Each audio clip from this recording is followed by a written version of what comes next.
Estaba disfrutando tanto que por un momento pensaba si ir al revés. Si yo estaba en casa y él había la visita.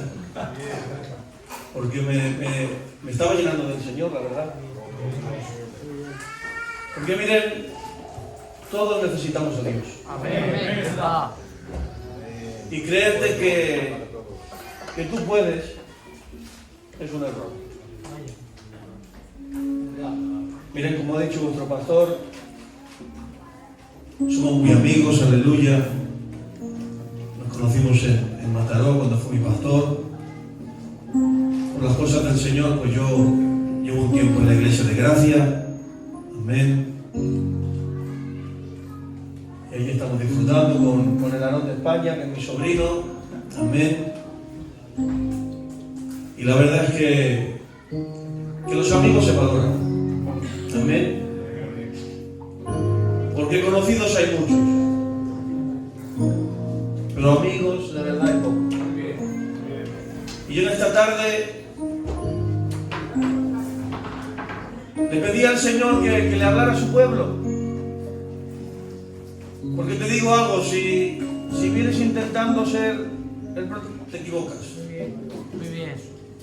Necesitamos que sea el quien derrame de la gloria. Yo creo que en esta tarde aquí hay gloria del Señor. Amén. Pero ¿qué te parece si, nada, un segundo, porque necesito, si te puedes poner de pie un minuto solo. Ya sé que está todo presentado, amén.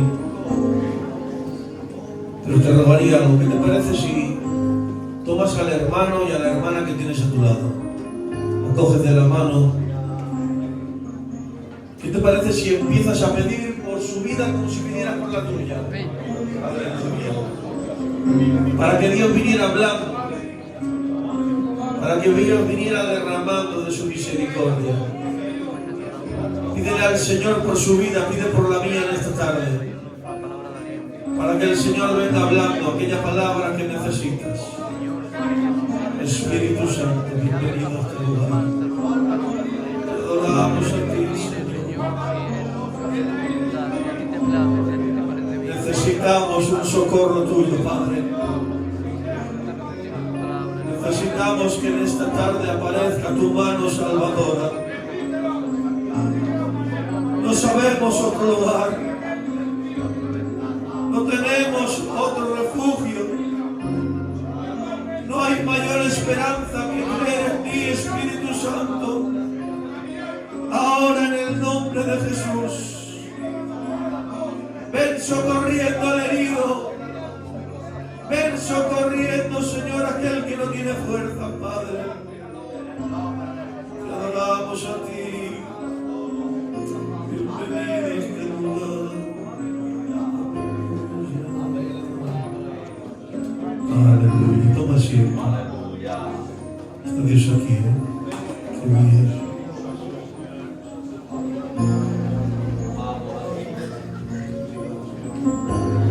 Miren, el Señor iba a ministrar. Ay, Padre. Aleluya. El Señor administraba algo en esta tarde, que veía con lo que se cantaba y la necesidad del pueblo. Y el Señor venía hablándome, diciéndome algo. Y dice en el Salmo 121. Es una palabra de corazón a corazón, ¿eh? Sí, lo siento, si vienen a examinarme el mensaje se equivocan. Yo tengo poquito, pero lo poco que tengo lo traigo de parte del Señor. ¡Qué bien!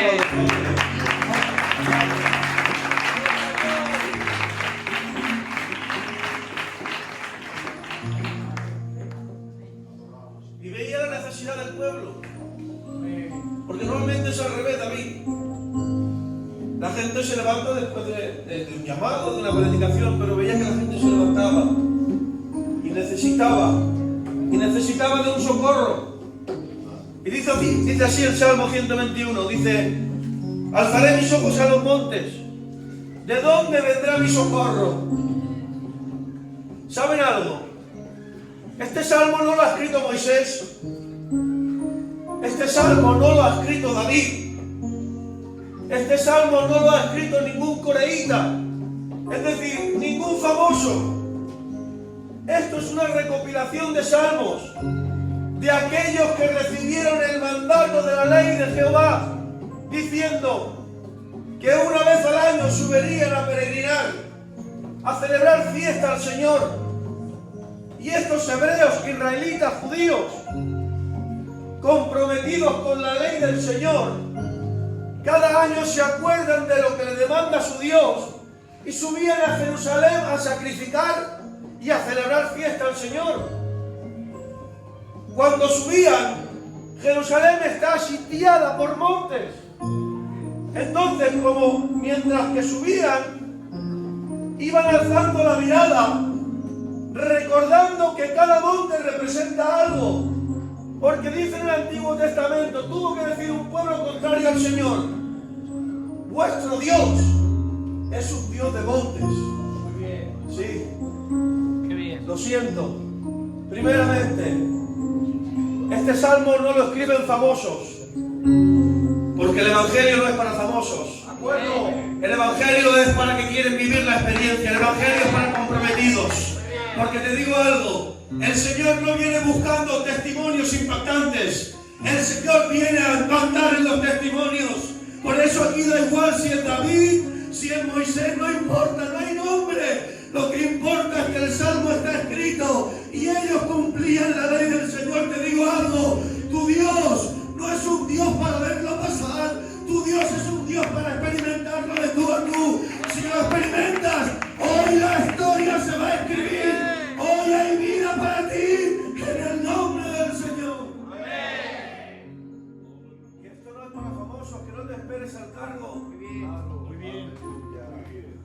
Esto es para experimentarlo. Y los que experimentan escriben historias. Aleluya. Qué bien. Y subían a peregrinar. Y se acordaban de este Dios, como dije. Dice, es un Dios de montes. Sí. Es que Jehová se relaciona en las alturas. ¡Qué bien! Muy bien. Es un Dios de montes porque los grandes acontecimientos bíblicos, y aquí está el profesor nuestro,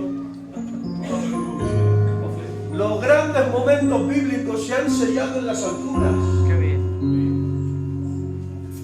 Porque es imposible vivir en la llanura y querer tener la relación del que vive en lo alto. De acuerdo. Recuerda que es Él quien defiende y se hace hombre.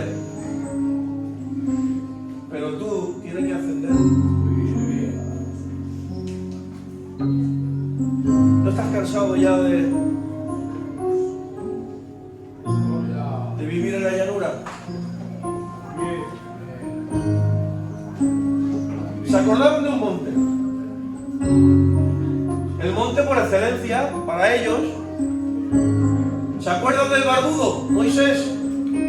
Ellos cuando caminaban a peregrinar se acordarían de lo más excelente que tenían. Se acordaron de la salida de Egipto. Y se acordaban de algo que el Señor dejó allí en el Sinaí. Cuando llama a Moisés, primero con la zarza ardiendo, habla a Moisés, le da un propósito, le da un cometido, pero Moisés tuvo que subir al monte. ¿Quieres propósito y cometido en tu vida? Sube. ¡Qué bien! ¡Aleluya! En la llanura es muy difícil. No que Dios te hable, sino que Dios te muestre. Porque la zarza estaba en la altura. Y Moisés va a hacer el cometido. Liberta al pueblo, como ustedes saben. Pero llega un momento que el Señor se va a revelar como lo que Él es. Y lo hace subir al Sinaí. No una ni dos. Varias veces. Y le va a hablar de tú a tú. De cara a cara. O sea, la voz de Dios rugiendo. Porque la voz de Dios ruge, ¿eh? Cuando Dios habla, es imposible que quedes igual, ¿eh? Porque Dios no es impresionante. Porque los que impresionan son las primeras pistas. Yo he venido a impresionar. No. Dios no viene a impresionar. Dios viene a impactar. Porque el impacto deja huella. Y eso es lo que hace la voz tronante del Señor. Cuando la escuchas, no puedes dejar de ser. O mejor dicho, no puedes seguir siendo el mismo. Y Moisés estaba allí y recibe algo. Recibe la ley de Dios. Recibe la moralidad de Dios escrita, su santidad, lo que los va a diferenciar de los diferentes pueblos. Porque, recuerda esto, es Dios quien forma. Muy bien. Que no es la denominación. Que al cristiano no lo forma la denominación. Que al cristiano lo forma la palabra de Dios. Amén.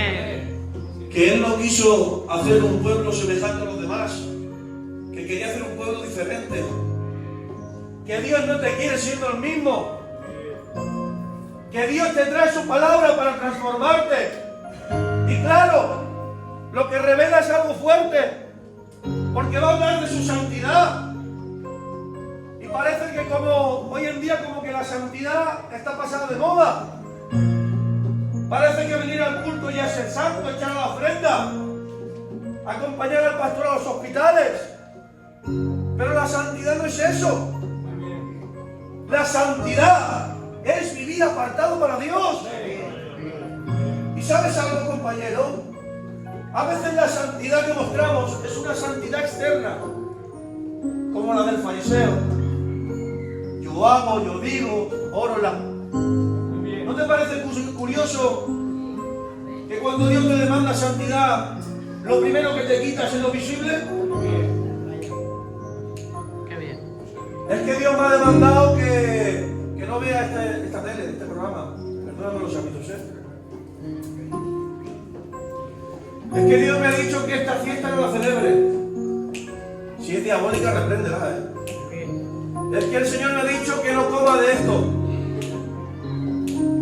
Es que el Señor me ha dicho que ahora me aparte de según qué persona. Es que el Señor me ha dicho que ahora cante de esta manera, me ponga así, un poquito, que lea, que... ¿No te das cuenta? Santidad eterna, santidad que la ve todo el mundo. Pero la santidad que demanda el Señor es diferente. Es una santidad que empieza por dentro. Porque te digo algo, ¿no te parece curioso que quieran la santidad y siempre sea la externa, la visible? Cuando Dios te está demandando algo, sí, apártate, pero apártate del pecado. ¿De qué pecado? De la ira, de la contienda, del orgullo, de la banalidad, de la hipocresía, de la guerra, de aquello que es contrario con los hermanos. ¡No! Te digo algo, la santidad conviene a tu casa y es el adorno de su templo.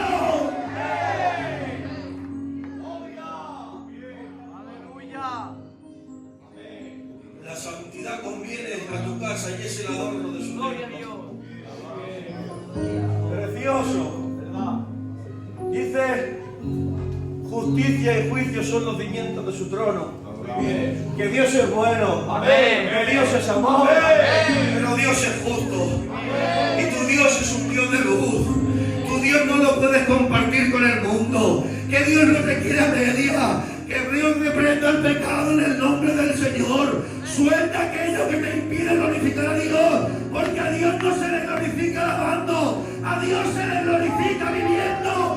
Porque los verdaderos adoradores no son los que cierran los ojos, doblan sus rodillas, no. Son los que dicen en la palabra de Dios: ¡Santidad Jehová! ¡Santidad Jehová! ¡Que viva su palabra! ¡Gloria a Dios!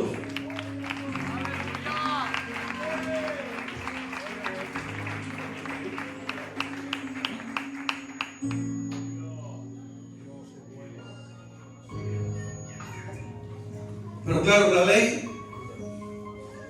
no justifica. La ley vino para que el pecador supiera que era pecador.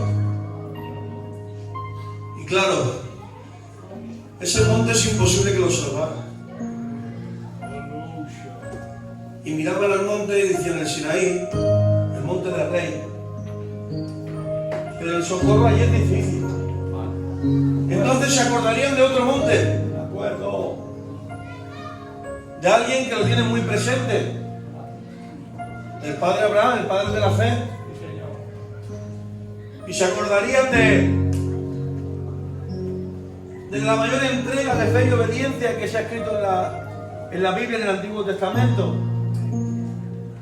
Y se acordaban de este Abraham, que el Señor en su vejez le entrega un hijo.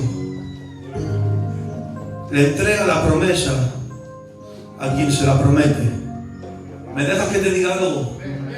¿Sí? ¿Sabes?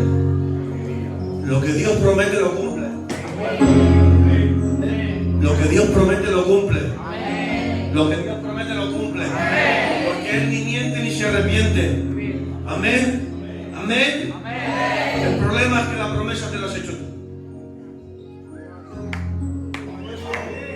Aleluya. No llames propósito de Dios a lo que es la ley de la siembra. Porque a veces todos lo vemos propósito. Cuando es tu siembra, si siembras tempestades o tormentas, recogerás tempestades.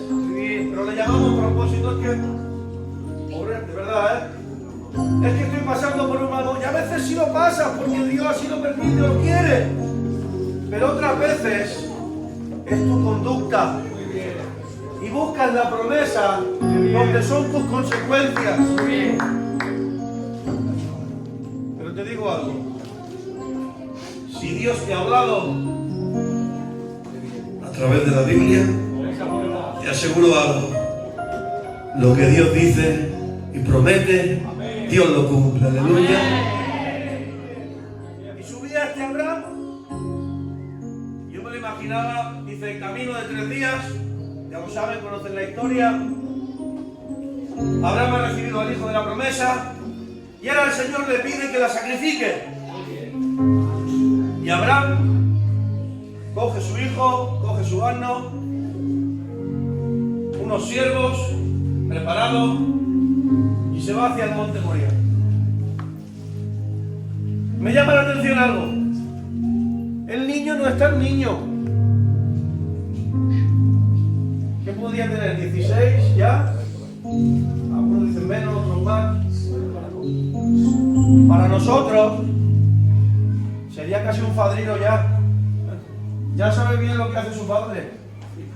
Lo sabe de sobras. Pero aún así, el hijo no articula palabra. El padre le pide subir a sacrificar. Va con la leña, va con cuchillo, va con fuego, pero va sin víctima. El hijo, ¿qué vería el hijo en el padre? Para no decir ni una. ¿Me dejan que diga algo? Es verdad que a veces te puede salir una cabra. Es verdad. Pero que no quede por nosotros. Buena. Amén. Los hijos tienen que ver un testimonio cristiano en la casa. El cristiano no se hace en las cuatro paredes de la iglesia. El cristiano se hace cuando empiezas en tu casa, cuando te levantas a trabajar, cuando comes, cuando duermes. El 24 horas del cristianismo no es solo el ratito del culto y vienes aquí y dices, no. Tu hijo tiene que verte un cristiano verdadero, porque el cristiano empieza en la casa. Te digo algo, cuando hay casas fuertes, casas cristianas, no hay demonio que pueda con la iglesia. ¡Que bendito sea su nombre! Subía y preparando allí el sacrificio. Abraham, ya lo saben, a punto de sacrificar. Y el Señor le dice, detente. ¿Saben por qué el Señor mandó a Abraham a sacrificar al hijo? ¿Lo saben? El hijo representaba el fruto, la promesa del Señor. El problema es cuando alguien que ha estado orando al Señor, que ha estado rogándole a Dios, y Dios cumple con la promesa y le da el fruto, empieza a amar más el fruto que al Dios del fruto. ¿Qué dices? Sí, míralo, rico, míralo. Señor, si pudiera estar en el coro, Señor, si tú me lo dieras porque yo quiero servirte, y llega el día, el Señor se lo concede, al pastor se lo pone como visión, te pone en el coro y empiezas a amar más el cargo que al Dios del cargo. Recuerda que el niño cargó con la leña, es decir, no necesitó un cargo para llevar la carga. Pero hoy en día hay quien necesita el cargo para llevar la carga. Y entonces empiezan a amar más la religiosidad que al Dios del fruto. Muy bien. Es que yo quiero servirte un poquito más, Yo quiero, como yo, que yo no lo he hecho nunca. Yo quiero servirte mi casa. Yo quiero ser candidato. Que en mi casa todos lo son, ¿sabes? Desde mi suegro, todos. Señor, por favor.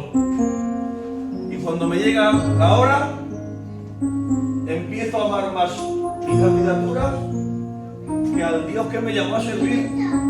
Y como así, se me hace pesado venir al culto, pero bueno, porque tengo el cargo. El pastor me llama a un hospital y ¿sabes qué hago? Digo que la compañera está mal y me tengo que quedar con los niños. Qué raro, vamos. Empiezo a poner excusas, pero yo sigo cumpliendo porque estoy amando más el cargo que el Dios que me llamó. A Abraham le pasó algo parecido. Después de recibir la promesa, puso al niño de la promesa en el lugar donde Dios no más, en el lugar donde Dios. Te digo algo, tu Dios es incomparable. Tu Dios no hay fruto que lo iguale. A tu Dios no se le puede comparar porque Él es el creador de las alturas, de las estrellas. Él es quien puso nombre a todo el cielo. Él puso el límite de los mares. Dice que no hay leña suficiente en el Líbano para su holocausto, ni animales para el sacrificio. Tienes un Dios omnipotente, omnisciente y omnipresente. No hay quien se iguale, no hay quien se aguante. Perdóname, pero tú no puedes ponerte en el lugar de Dios, ni tú ni tu fruto. Es tiempo de que lo que amamos lo entreguemos para Dios, porque Él se merece lo primero, porque es el único, el mejor, el inigualable, Rey de Reyes. No hay otro como Él, no hay otro como tu Dios.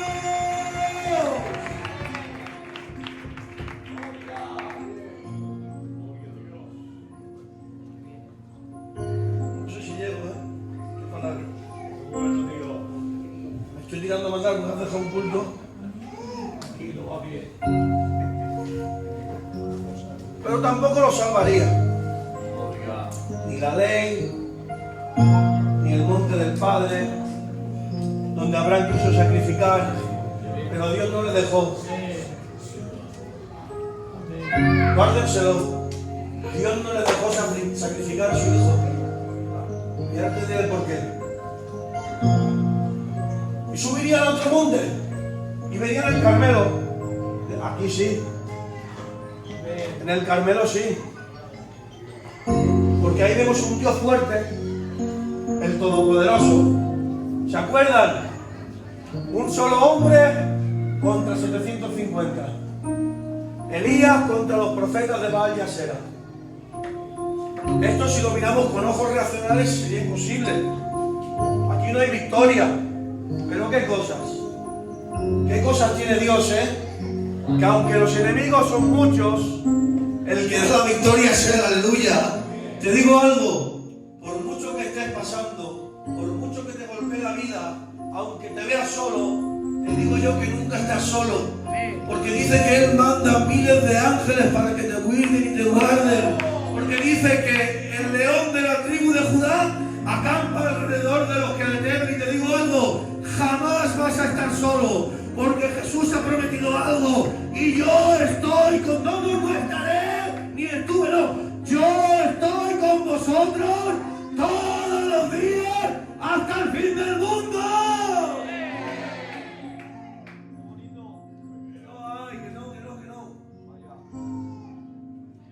Y Elías les dice: vamos a sacrificar. Vosotros preparad vuestra víctima, yo preparo la mía. Y el Dios que descienda fuego del cielo, ese es el Dios verdadero. Dice: vosotros preparad lo vuestro, yo lo mío. Te digo algo. Él tomó para preparar la víctima porque sabía cómo se hacía. Todo el mundo no puede tocar las cosas santas. Las cosas santas las tocan quien sabe administrarlas. Quizá hay cosas que no entiendas, pero recuerda que quizá no estés llamado a entender. Estamos llamados a obedecer. Si Dios ha puesto a un siervo vigilante, a un siervo con la visión, a un siervo respaldado por el Espíritu Santo, que lo creo, no te preguntes tanto por qué está administrando a la víctima así. Él y Dios saben por qué la administran así. Porque todo el mundo no puede tocar y administrar las cosas santas. ¿Sabe quiénes administran las cosas santas? Aquellos que se guardan, aquellos que son limpios y sobre todo aquellos que respetan la gloria de Dios. Te digo algo, si no respetas al siervo, no respetas la gloria de Dios. Por eso te digo, no toques lo que no puedes tocar, porque lo santo y lo puro solo lo toca Él.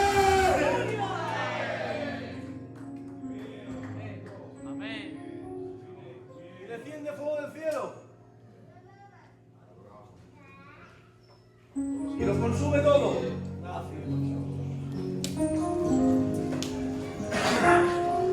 750 profetas alabando a los dioses. Estás en el mejor lugar, compañero. Todo lo de ahí fuera es un escaparate.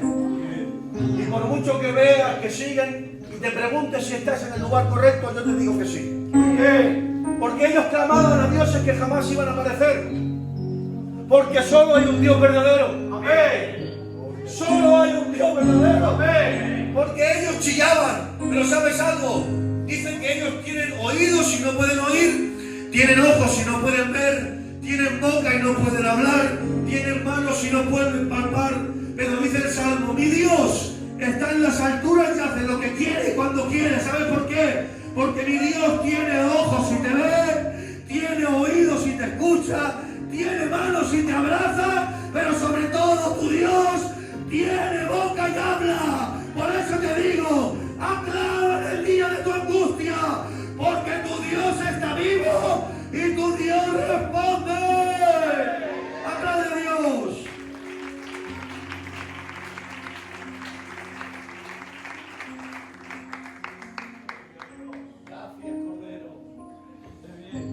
Y le dice: ¿hasta cuándo claudicaréis en los pensamientos?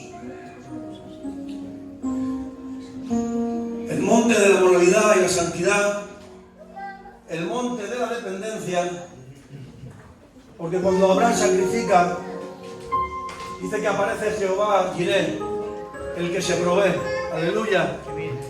Dependes de Dios en todo momento, La provisión te la da Él. Y este es el monte de las decisiones, porque dice: ¿hasta cuándo te dedicaréis a estos pensamientos? Se acabó. Mira de Can, se acabó. Se acabó de estar entre allí y aquí. Es tiempo de o le servimos a Él o mejor no le servimos a nadie. Porque no se puede servir a los señores. O lo sirves a Él o no sirves a nadie. Pero te digo algo: como te atrevas a servirlo, ay, acompáñame. Como te atrevas a servirlo, te digo algo: es un Dios que no desampara a nadie. Dios no desampara a los que le sirven y se entregan. Si lo sirves y lo dejas todo, Él cuida de tu casa. Los que se entregan, no te preocupes por el comer y el vestir, porque Dios aparece con aquellos que son fieles. Estás en problemas, da igual. Dios sigue apareciendo aquellos que son fieles. En el nombre de Jesús. Sopla la mano con Dios.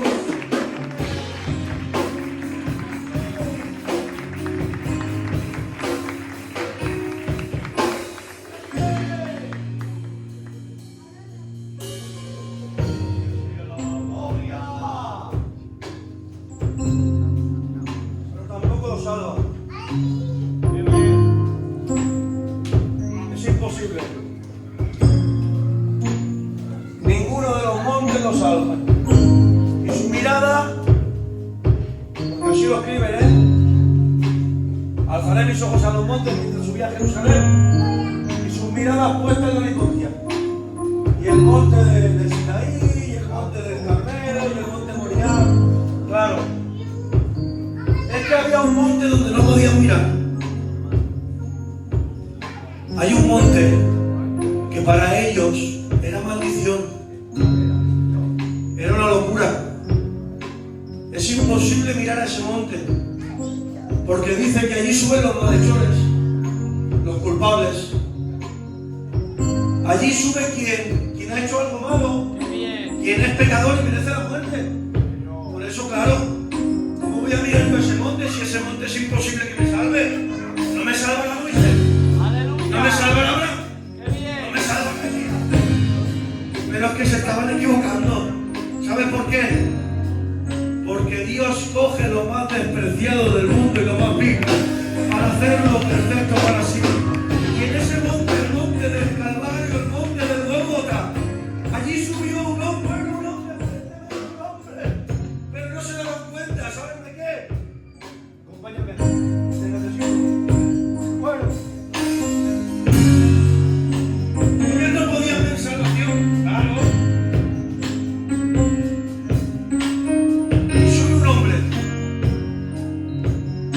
No es un hombre cualquiera. Sube uno traspasado, azotado, herido, molido por nuestras rebeliones. Una locura. Pero qué poco religioso era Jesús,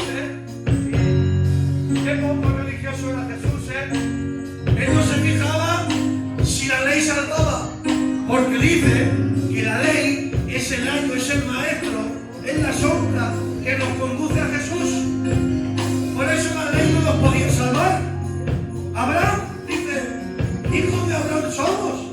Dice, si hijos de Abraham fuerais, sus obras haríais, pero no las hacéis. Pero más os digo, antes que Abraham fuese, yo soy. ¿Eres poderoso, Elías? Elías es poderoso, porque hizo descender fuego del cielo.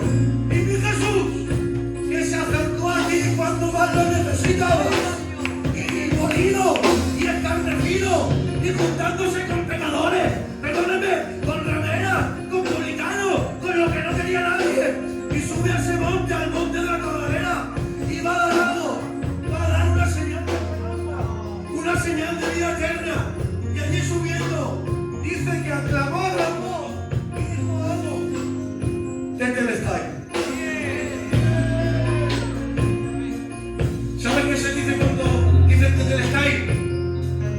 Tetelestai es cuando un capitán de guerra, un general, lucha contra tu pueblo y vence a los enemigos. Entonces el general sube a lo alto de la montaña y mirando a todo el pueblo dice: Tetelestai, la victoria está asegurada, el pueblo ha sido conquistado. Pero te digo algo, cuando grita Tetelestai también está diciendo algo, hay una deuda, hay algo que no podíamos pagar. Cuando grita Tetelestai está diciendo sí, la deuda está pagada, la deuda está valida, ya no hay otro precio que el precio de la sangre. Pero hay una que me encanta, que cuando dice Tetelestai está diciendo algo. Cuando buscaban al cordero perfecto, lo llevaban al sacerdote, le miraban la pezuña, le miraban si estaba marcado, luego lo miraban interiormente y lo tenían un tiempo en la casa, observándolo. Y eso es lo que hacían con Jesús, observando al cordero. Por eso Juan, cuando lo vio venir, lo reconoce rápido y dice: he aquí el cordero de Dios que quita el pecado del mundo. Cuando encontraban al cordero, gritaban: Tetelestai, el cordero ha sido encontrado. Jesús en el Gólgota gritó: Tetelestai, el cordero ha sido encontrado. No hay otra parte, solo hay uno, el Gólgota, el monte del Calvario, el monte de la salvación. Salvación, sube al Gólgota, vida, sube al Calvario. Jesús, el cordero que quita el pecado.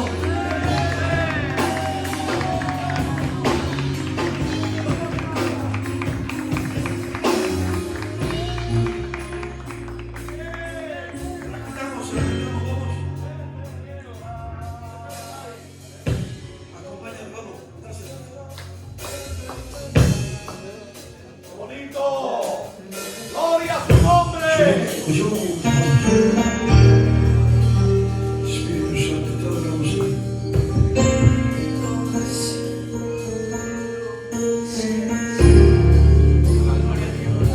¿Qué te parece si cierras tus ojos ahora?